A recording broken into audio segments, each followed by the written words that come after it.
আসসালামু আলাইকুম প্রিয় ভাই বোনেরা, আজকে একটা কথা বলবো। সেটা হয়েছে কি, নিশ্চয়ই দেখতে পাইছেন গত 2 দিন আগে মালালাস্কা সাহেব আর কি স্বরাষ্ট্রমন্ত্রী, তিনি যেরকম স্পষ্টভাবে বলছে যাদের নামে পুলিশি অভিযোগ আছে, যেটা জননিরাপত্তার জন্য হুমকি অথবা স্বাস্থ্য নিরাপত্তার জন্য হুমকি অথবা রাষ্ট্রীয় নিরাপত্তার জন্য হুমকি, এর পাশাপাশি যাদের বিরুদ্ধে মানে আছে আন্তর্জাতিক পেনালেস বলে আর কি, ওই যে মামলা আছে আর কি তাদের দেশে গত 5 বছরে আর কি, তাদের কাগজ হবে না। তো সেই ক্ষেত্রে মানে এই যে 5 মাসের যারা প্রুফ দেখাবে তাদের এইটা হচ্ছে একটা অন্যতম সার্টিফিকেট এক্সাম্পল আর কি। কিন্তু এর চেয়েও সবচেয়ে বেশি গুরুত্বপূর্ণ হয়েছে আপনার পুলিশ ক্লিয়ারেন্স। তো অনেকের পুলিশ ক্লিয়ারেন্সের নাম ভুল আছে, এলাকার নাম ভুল থাক, ডিস্ট্রিক্টের নাম ভুল থাক, এটা কিছুটা এড়াই যাওয়া যায়, সমস্যা নেই। কিন্তু মানে আপনার পিতার নামে ভুল, মাতার নামে ভুল, এই 2 ভুল কিন্তু মনে হয় তারা গ্রহণ করবে না।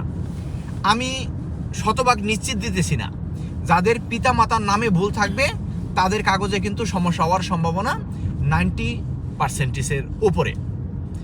আমি আবার বলতেছি, এখনো সুযোগ আছে। আপনারা যাদের ভুল সার্টিফিকেট আসছে, পিতার নামে ভুল অথবা মাতার নামে ভুল, তারা জানে করে আজকে অনলাইনে আরেকটা তুফানি দিয়ে জাহাজ উপরে এসে পড়ছে।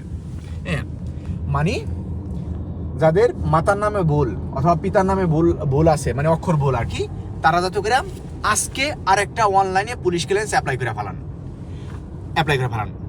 এই পুলিশ ক্লিয়ারেন্সটা মাসে মেনুস 10-15 দিনের ভেতরে এসে পড়বে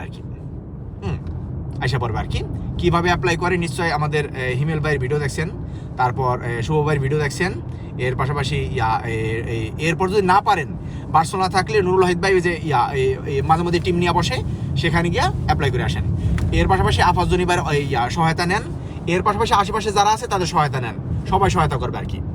আশা করি বুঝতে পারছেন। বুঝতে পারছেন। তো সেই ক্ষেত্রে যাদের পুলিশ ক্লিয়ারেন্সের নাম ভুল থাকবে তাদের কাগজ না হওয়ার সম্ভাবনা কিন্তু বেশি।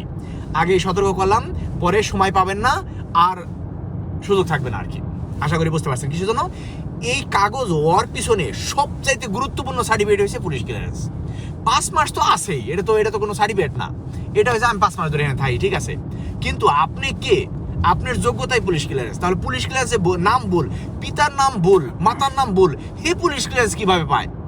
তো নিশ্চয়ই ওখানেও ত্রুটি আছে। তাহলে যাদের পিতা মাতার নামের অক্ষর ভুল থাকবে তাদের কিন্তু পুলিশ ক্লিয়ারেন্স পাওয়াটা একটু দুঃখিত, তাদের কাগজ হওয়াটা কিন্তু দুষ্কার আর কি। জানি না বুঝাইতে পারলাম কিনা, বাকিটা আপনাদের সিদ্ধান্ত, আপনারা নেবেন। অনেক ধন্যবাদ।